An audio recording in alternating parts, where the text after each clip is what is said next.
So now, as I start to introduce our speaker, I just want to take a moment to just reiterate the fact that this is important to me because this person is very important to me.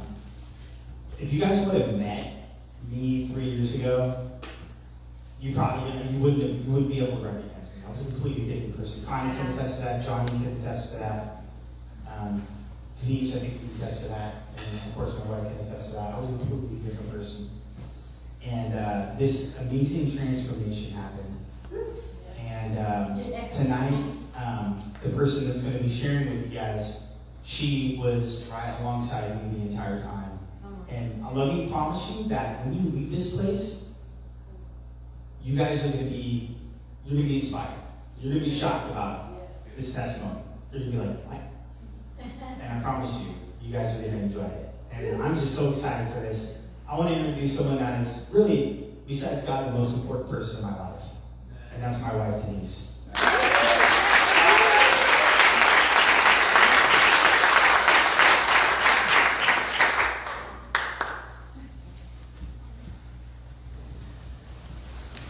Thank you, everyone, for coming tonight. I think we'll start in prayer because I certainly need that before I start speaking. So if you could all just pray with me. God, thank you for bringing us all together here tonight. We praise you. I love you, and I'm so grateful for you to be here tonight. And please speak through me and help open the hearts of those that are here to listen and take the pieces that they leave with them as they leave tonight. In Jesus' name I pray, amen. Amen. So thank you all for being here. And again, I'm Denise Wolf, and I am a grateful recovering alcoholic. And in November, I like to do my testimony because that is the month that I got sober and I opened up my heart and my life to God. Come on.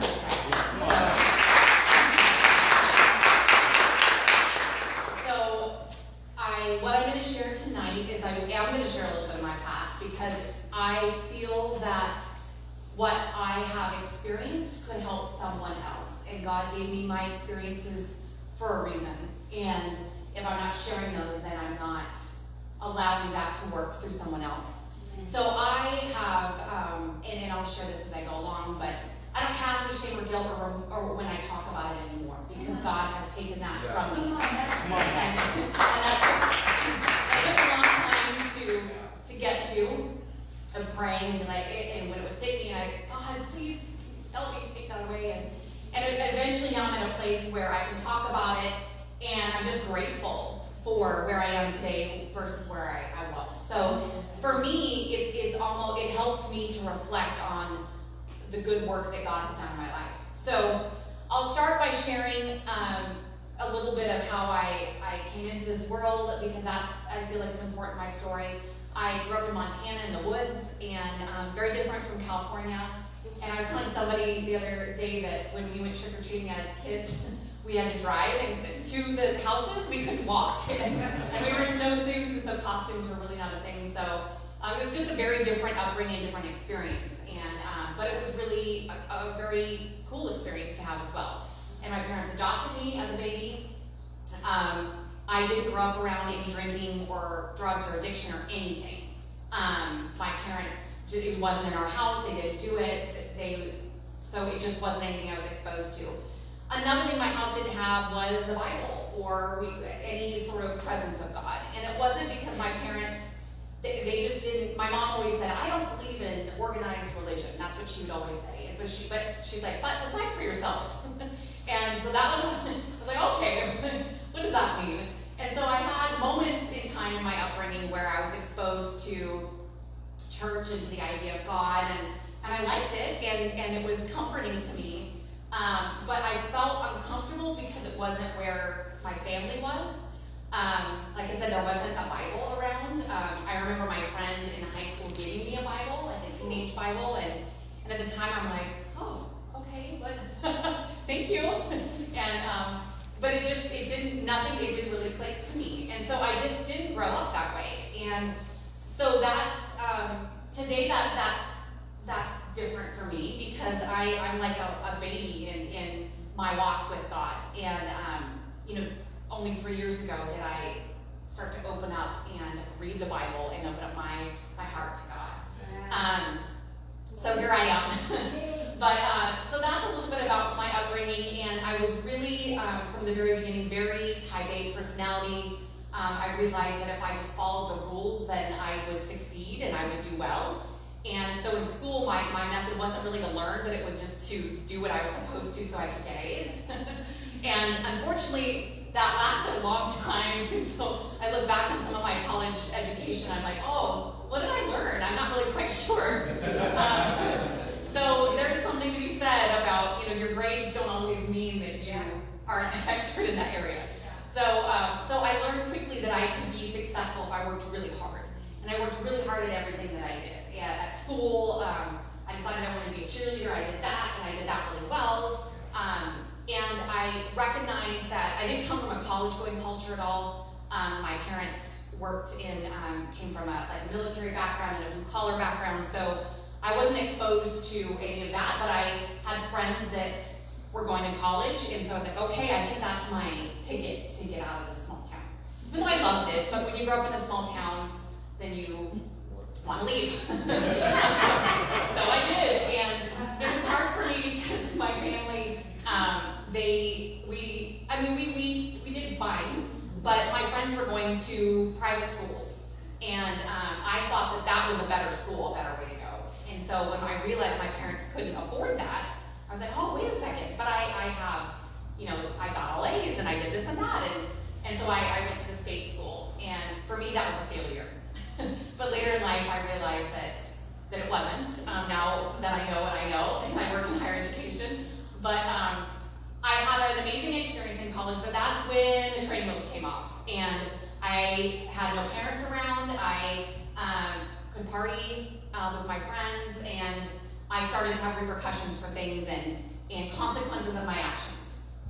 And in the college environment, it seems normal, at least it did to me, to drink and party with friends. However, I look back now and I was like, was it really normal to, drink 5 nights out of the week and not wake up for class and miss class, or, now that I look back on it, that wasn't normal. The rest of my friends weren't doing that. But I had my small group that was, so I kind of kept them close because they made me seem like I fit with that. So that's when my drinking career began, was in college. But I was a hard worker, so I managed to mask my drinking and what it did by my work that I did. So no one would really know that I was excessive in my alcohol use because I was doing well in school, I was involved in a lot of things, I was a cheerleader in college. On paper, it looked great, right? But really inside, I was seeking love, attention, affection, all these things that I was seeking, and I was finding them in all the wrong places. Yeah. And I had no kind of moral compass at all. And so I did a lot of, I was thinking about this, and I was like, well, there's, I think I probably created some sins. And God was probably like, oh boy, I hadn't thought about that one. But, there was just, I'm not proud of some of the things that I did during that time in my life. And so I went through that period, and once college ended, the drinking kept going.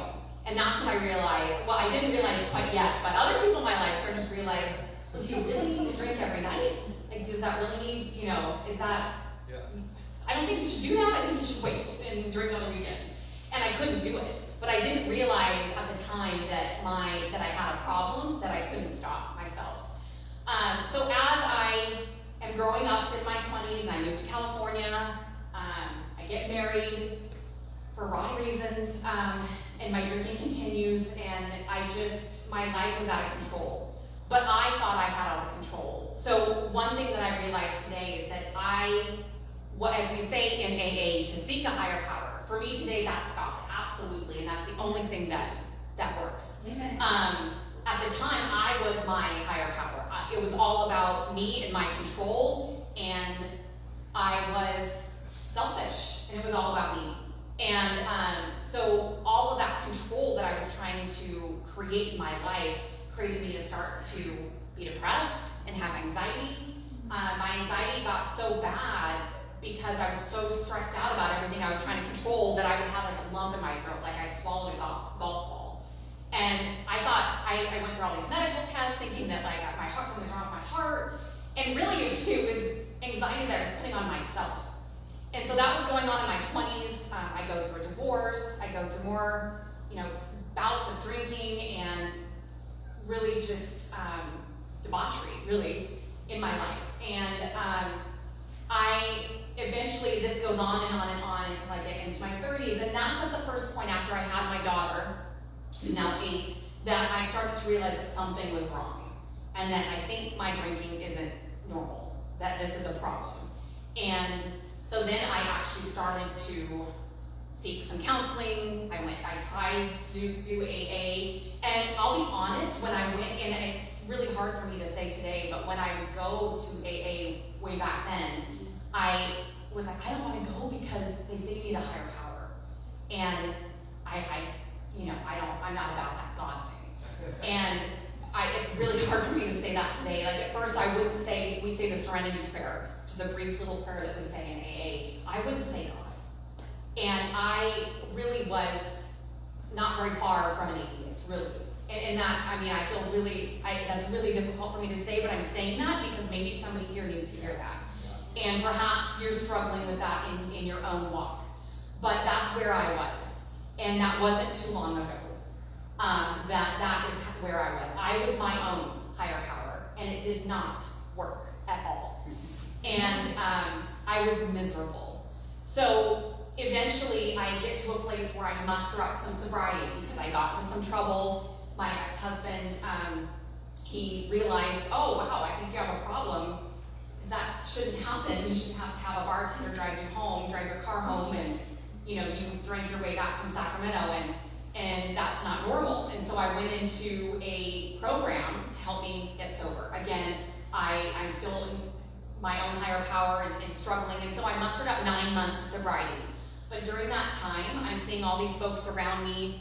They got their higher power. They're so happy. They're joyous. They're free, and I am miserable. I'm sober, but I'm like, so why am I sober? I have 9 months of sobriety, but I'm so sad. I'm unhappy. My marriage is falling apart.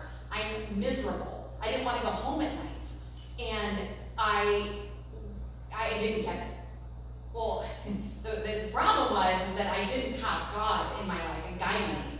And I know that now today that was the difference. And so ultimately what ended up happening is the inevitable, is that I ended up relapsing. My marriage ended, and I went down a rabbit hole of drinking and just terrible behavior, and I made a giant mess. Like I had made one already. But prior to that, I had no consequences, so to speak, as far as legal things that had happened or anything like that. And then in that year after I relapsed, after those 9 months, it was just terrible. I ended up getting 2 DUIs within 6 months, and I ended up going to jail.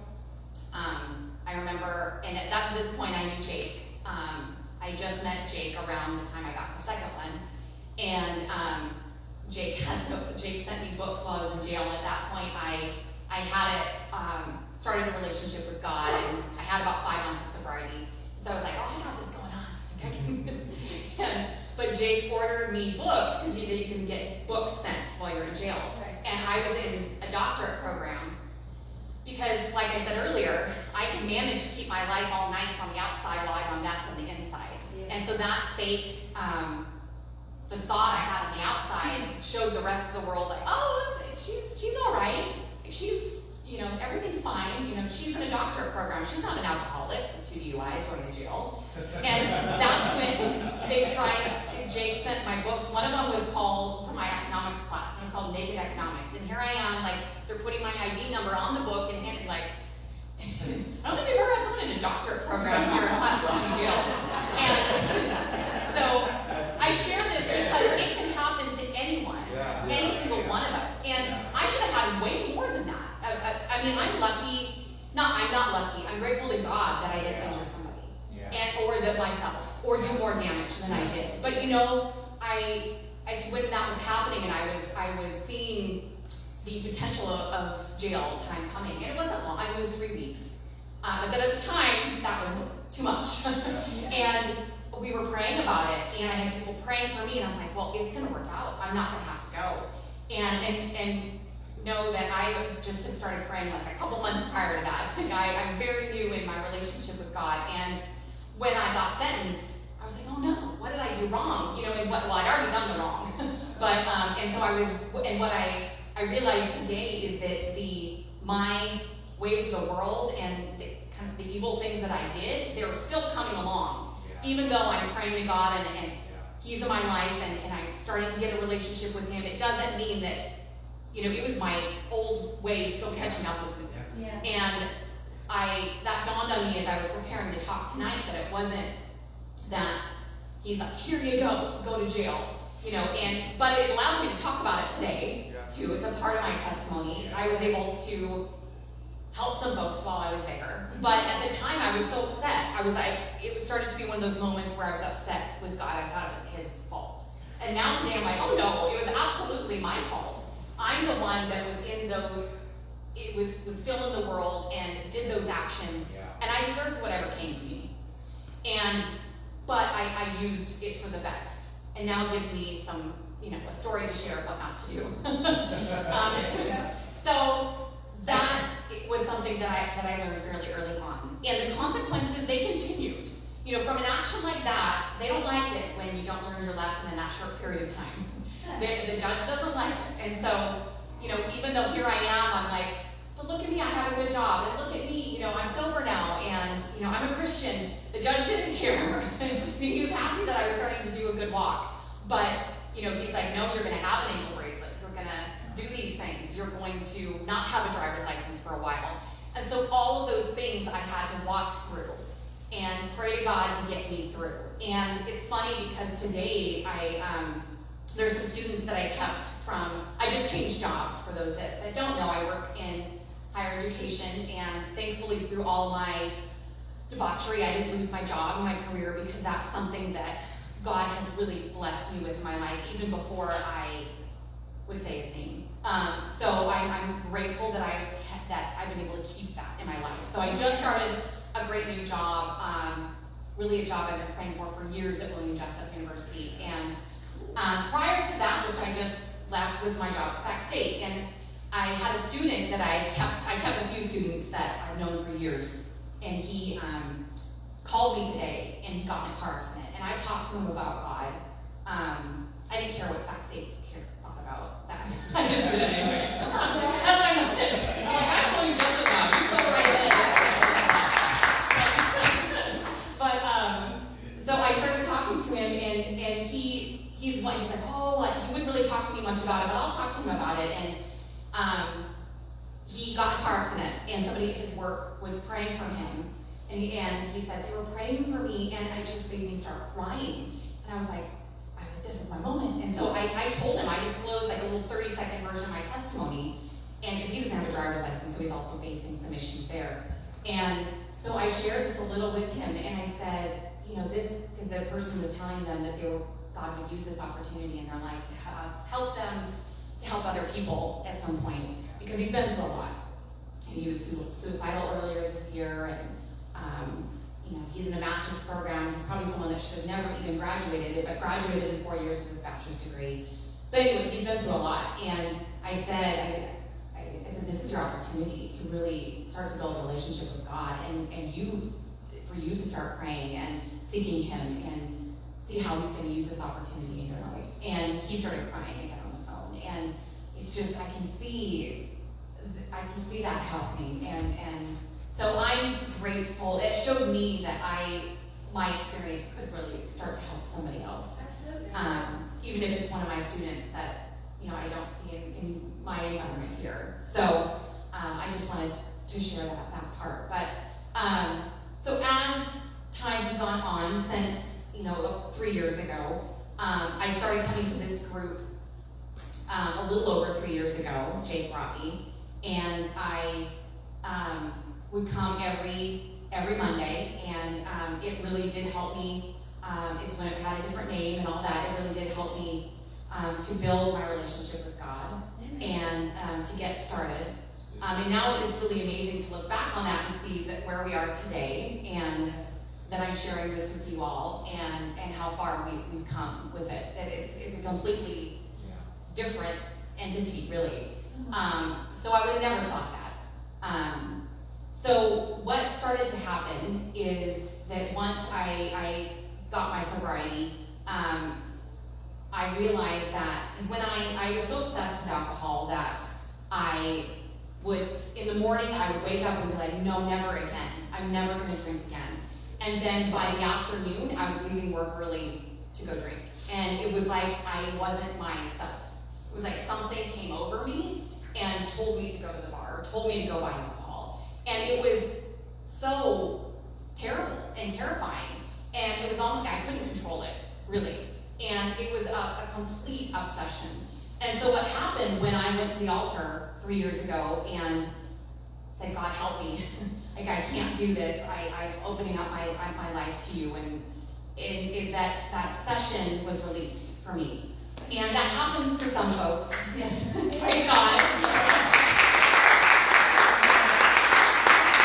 Because I never thought that it would. I never thought that would, I had given up hope. And I heard people talk about it, but I didn't understand how God works, and so I didn't believe that it could happen. And then when it happened to me, it was just jaw-dropping. I didn't know what to do with it. But I realized that not everyone's experience is the same way, but that's what happened for me. But what I found is that day was awesome, right? And the few days after were amazing. But then, the obsession was released, so I wasn't wanting to go to the store and get alcohol all the time, which was wonderful. However, I realized that I was a mess inside and I needed to start doing something about it. Yeah. And there was all these things that I was hiding from and having to cope with, and I was doing that with alcohol and doing that with my control. And because my type A personality wants to have control over everything, and today every day I ask God to allow me to have patience and let that control go. So I realized I needed to put in some work. I couldn't just be like, thank you, God, I'll just step away and all is well, and thank you. And I think that I see that happen a lot, where someone has that miraculous moment at the altar, and then they just expect it all to be wonderful and rosy, and then they hit a road bump, and boom, back out again. And like, well, what happened? They had a relationship with God, and they went up to the altar, and God set them free, but then they didn't put anything into action. Right. Faith without works is dead. And I believe full-heartedly in that statement. And for me, I didn't realize it when I was doing it, but I so badly did not want to go back to where I was that I did everything that I could. There you go. And I didn't do it perfectly, and I didn't do it right necessarily all the time. And there was days that I should have gone to an AA meeting, or that I should have gone to meet with my sponsor or whatever, and I didn't, but I kept going regardless. Good. And that is really what made the difference for me, is that I had God guiding me. He said, here you go, I'll set you free from that, and I'll break those chains off of you, but now, I shouldn't say but, and now let's get to work. Yeah. Start reading the word so that you can understand me and what I can offer you and to get through in this world, and and what I felt worked for me was to take advantage of everything available to me. And for me, that meant going to AA and involving myself in AA and learning about the 12 steps, which are based on biblical principles. And then to work with a sponsor. And what that means in AA is someone that walks you through those steps. And then there's a point, which is really pivotal in the steps, where you lay out all the stuff that you did. And you talk about your resentments, and you talk about making amends to the folks in your life that you've hurt. And I'd done it before, but that time before, I didn't have my higher power was me. So who am I going to give it up to myself? And they say in AA that we tell another person, and then we ask God to help us through that moment. And so it wasn't until I could do that and talk to God about it and ask for his guidance that I could really get through. Because those resentments are the pieces that, for me, were tying me down and keeping me struggling. in my alcoholism. So, and it didn't happen overnight. You know, one of the amends that I needed to make was to my parents, because my parents, in 2016, after I relapsed, I took advantage of them. I spent their money. I lied to them. It's despicable, really, what I did. And they were so kind to me, so kind. And and they came to, my mom came to drive me around for a month because I had no driver's license. And what did I do? I didn't come home. You know, I was out in my addiction, and my mom was worried sick. And I come home the next morning and she's just distraught. I mean, who does that to their mom? Who does that to their mom?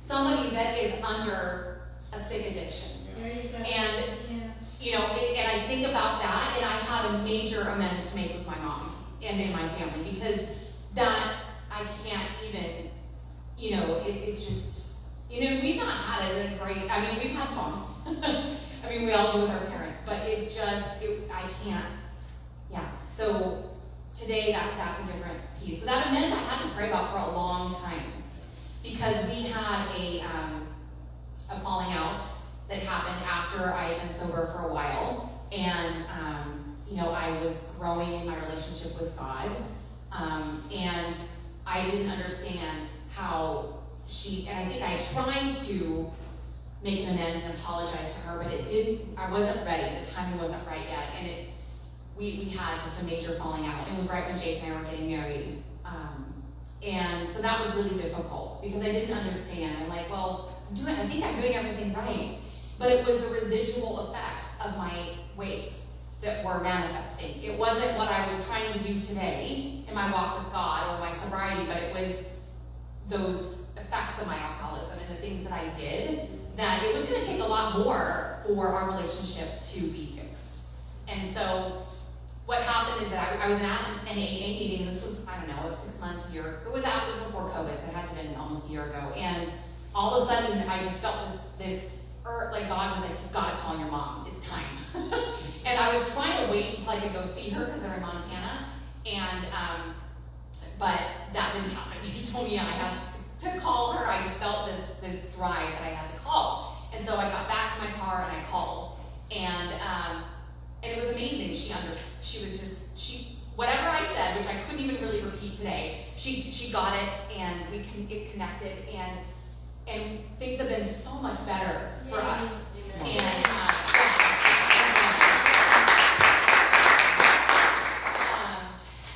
and I know over time I will be able to mend things more and make things right. And you know, I can never repay her monetarily at this moment, but eventually over time, through my service to her, my love for her, it will grow.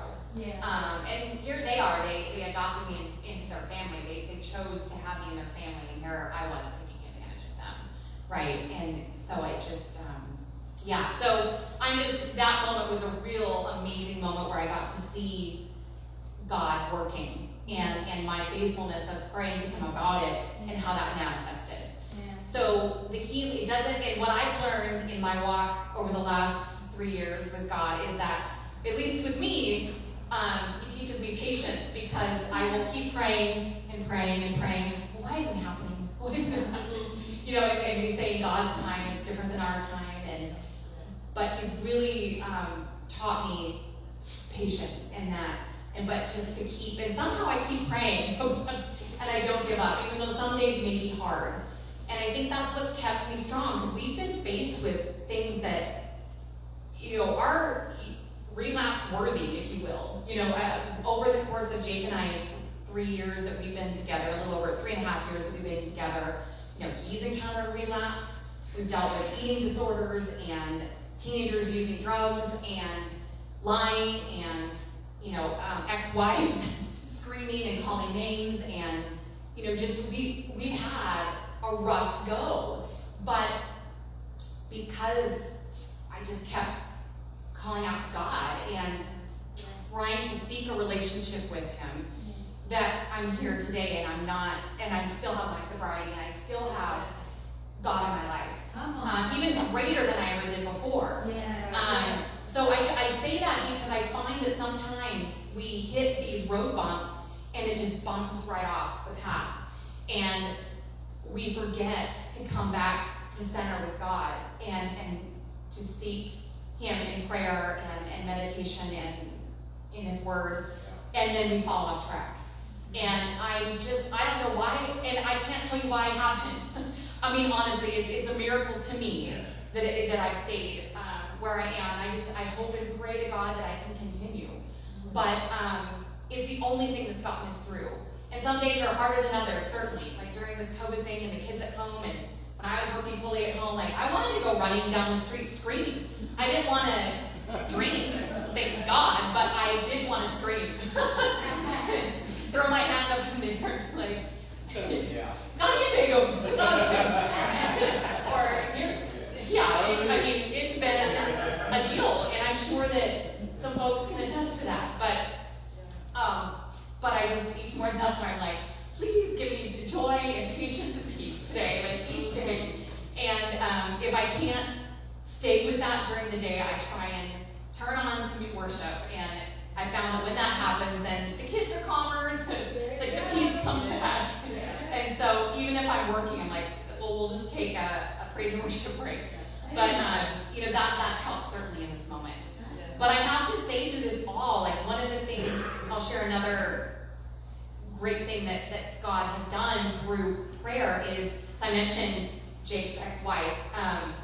There was major challenges from the very beginning when he and I got together and moved in, and there was an incident that happened in which she came over to our house and yelled and screamed at me, and it was bad. And I don't deal well with anger and screaming. Who does?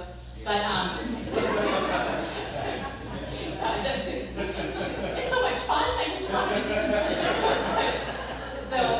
But it made me have almost like PTSD, right? Like the anxiety. Anytime I saw her, we'd be at a cheerleading competition. I'm like, oh no, like there she is. And so it was terrible, right? And then she would try and be nice, and then I would try to be nice, but just that fear would come over me, and I kept praying to God. I'm like, God, soften her heart, please help us soften her heart. And eventually what started to, and we went through, she took the kids away a year ago. So today we have all the kids at our house full time. Last year we had the two older kids we didn't have at all because she took them away. She got mad, took them away, and there was a big uproar. And so, I mean, that's another thing of God. We were praying for the kids, and we got them, and they're there. So I was like, here we go. So, thank you. In all glory. And so, but we can bring them here, and even if they're sleeping in that pew right there, which one was yesterday, it's all right. He'll hear it. He'll hear it.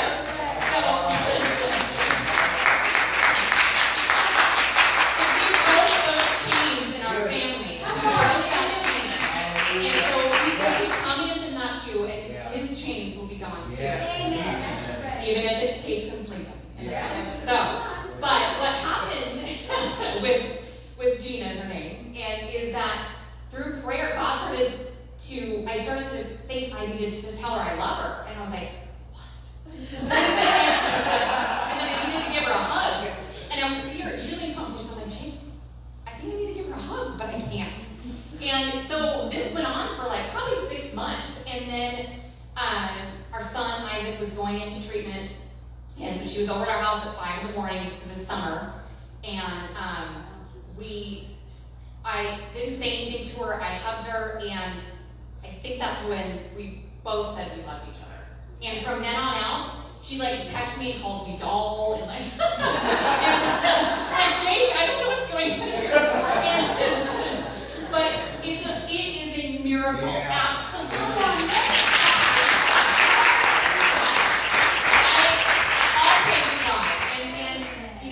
I on and off prayed about that since I met Jake and met his ex-wife, and because that was a huge challenge for all of us. And he spent a good portion of his life distraught over not having his kids, having his kids, not having his kids. And so today, and then I had a moment where I was able to help her. I love helping people with their calling and their passion, their career.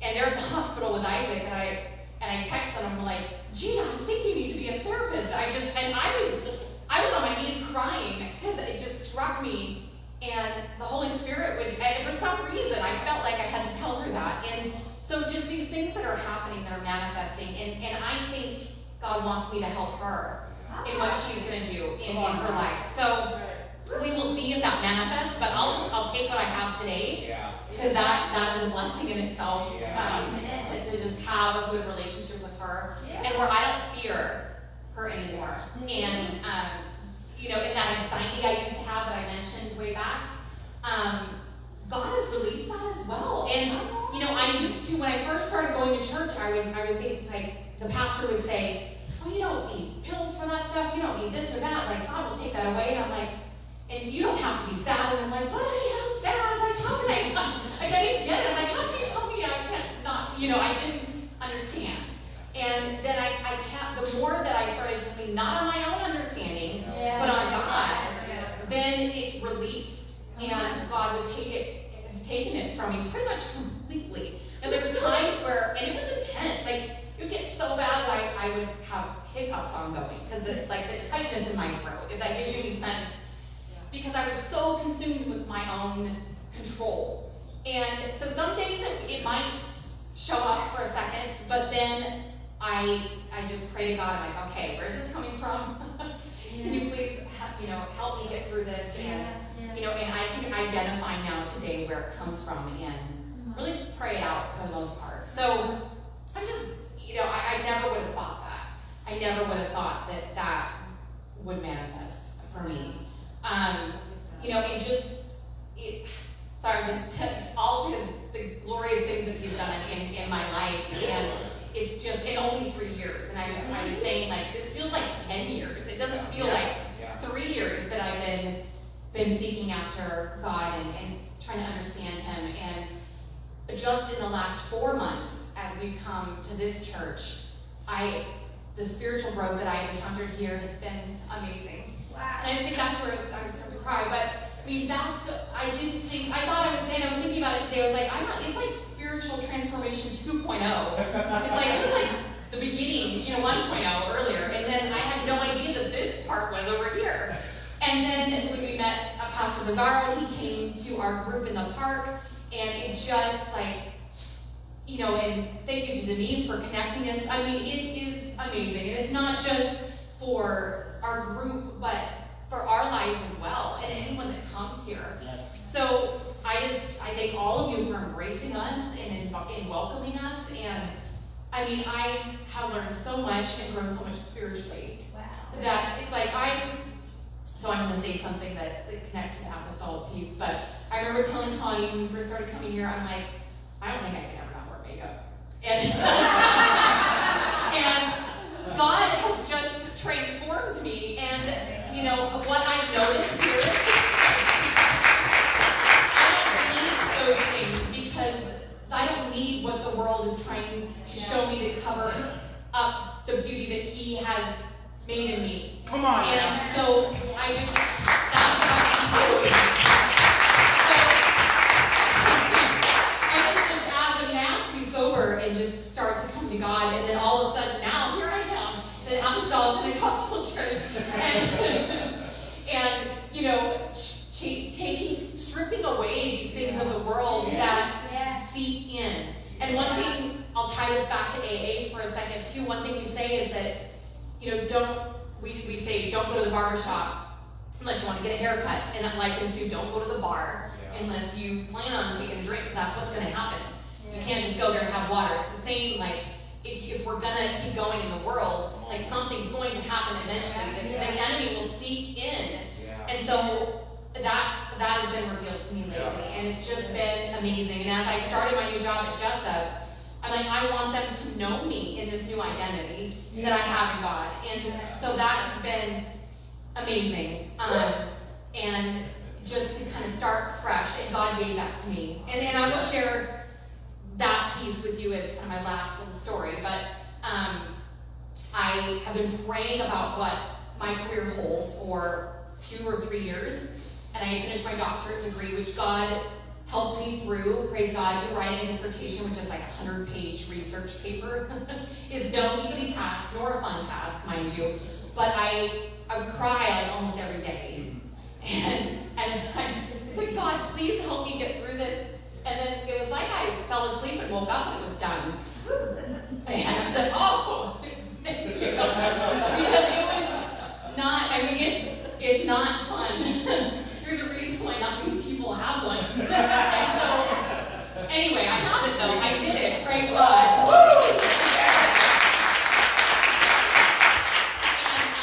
And I love education, and I did it to make change in higher education. But little did I know that I was going to use my passion, my strengths, my talents that God gave me to help Christian higher education.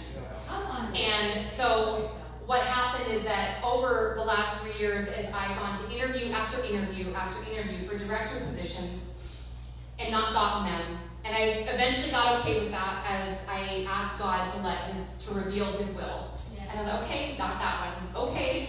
But it got rough. I mean, Jake, I'm sure, was so tired of me complaining about, well, when is he going to show me what's next? Like, what is next? And like, just waiting and being underutilized and being at a secular university where I felt like I was shoved in a box. And it was really hard. Those moments where I would have a student that would come in and they would see, like I used to keep this Jesus Culture cup on my desk and they'd come in and see it. And they would be, oh, you like that? Yes, okay, let's talk about Jesus. And we'd shut my door and we'd have our private conversation. But I don't have to do that anymore because God had a better plan for me. And it was at William Jessup. And, Pastor was telling me about Wilson, and I was like, that is so cool. I had to check out this university. And I'm checking out Wilson, and I then learned that there's a partnership with William Jessup, and I was like, oh, I totally forgot about William Jessup. I need to see if there's any opportunities, because I had looked periodically, and there wasn't anything for me. And lo and behold, there was. And I applied, and it happened really quickly. Yes. But what happened in that process is my past came back to haunt me. And so they're like, we're going to do and it was an amazing process. The president's like, I feel like God's appointed you here. And I'm like, hallelujah. And then the background check thing comes in. So mind you, remember, I have 2 DUIs. And they're going to be on my record for a while, right? And you can see on there 6 months. So crazy lady, you got 3. Yeah. 3. And I never had to switch jobs. And so I never had to face it. And so my heart sunk as I hung up the phone with my new boss. And I talked to Jake about it, and I was like, okay, I'm going to email him. I can't call him, so I'll start crying. And so I emailed him, and I told him everything. And I said, you're going to find this. And they knew some of my testimony, because you have to write a testimony. But I didn't disclose. I said maladaptive behaviors. So if you want to talk about it in a nice way, you can say maladaptive behaviors. Anyway, so I was outright with him and told him what happened. And he said, okay. He's like, I believe in redemption. And he's like, for him, he had no problem with it. But he's like, we have HR policies. So I'm like, oh, I didn't want to hear that. I didn't want to hear that. And so he said, I have to figure out what those are, and then I'll let you know. And so it felt like forever waiting to hear from him. And then eventually I did, and he said, well, he's like, we'll wait for it to come back, and then I'll let you know. And so I'm waiting again. Yeah. Eventually he got back in touch with me, and he said, well, we still are going to offer you the job, but there's 2 conditions. One, you can't drive anyone. I said, thank goodness. And I don't want to anyway. And then number 2, we're going to call your pastor, which I don't know if they've done. I said, thank you, Jesus, because I want you to call my pastor. Because I'm not worried about the walk that I'm walking. And I know that I'm walking with God. So it was a great moment. But the really awesome thing that happened was then when I got the copy of my background check, and it was all clear. And there wasn't anything on it.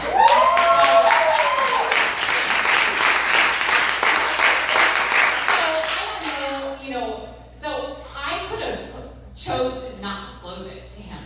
But that would have been withholding the truth, right? And I didn't know it was going to show up there, but it was like all these green check marks. There's nothing on there. I'm like, that's strange. Praise God. Like, and they probably thought the same thing, that, at least she was honest with us and told us, but really, at the end of the day, there's nothing on here that we can. So, it's just another amazing thing that God has revealed.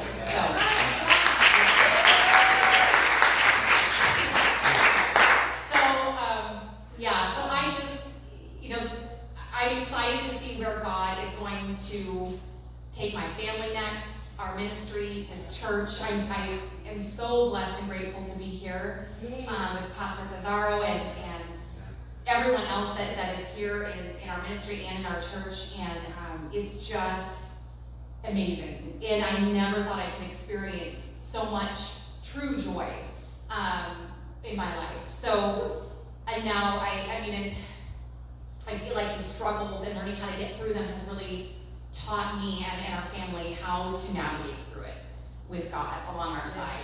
And that's the only way I would want to do it. So I think that that's a part of my story I want to share today. It was such a different testimony than it has been the last couple of years, and so much more to share about the and a lot of it happening in the last 4 months when we started connecting here.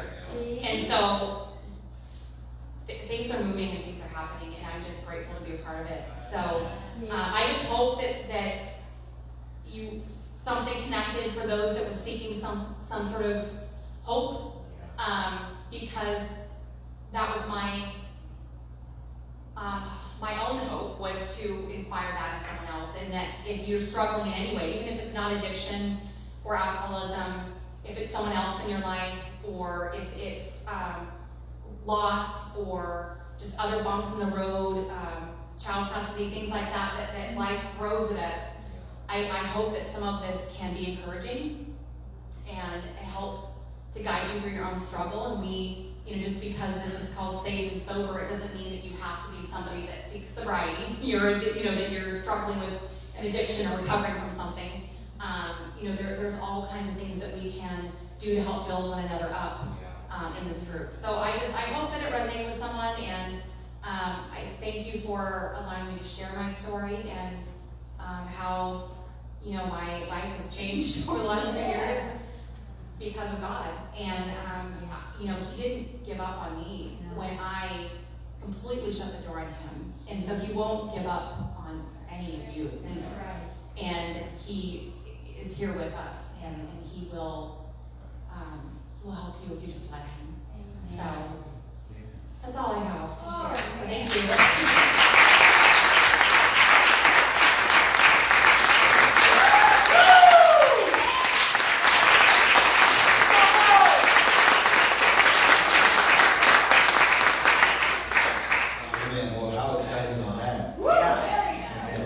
I'll allow you to be seated for just a moment and we'll close, but I did want to say that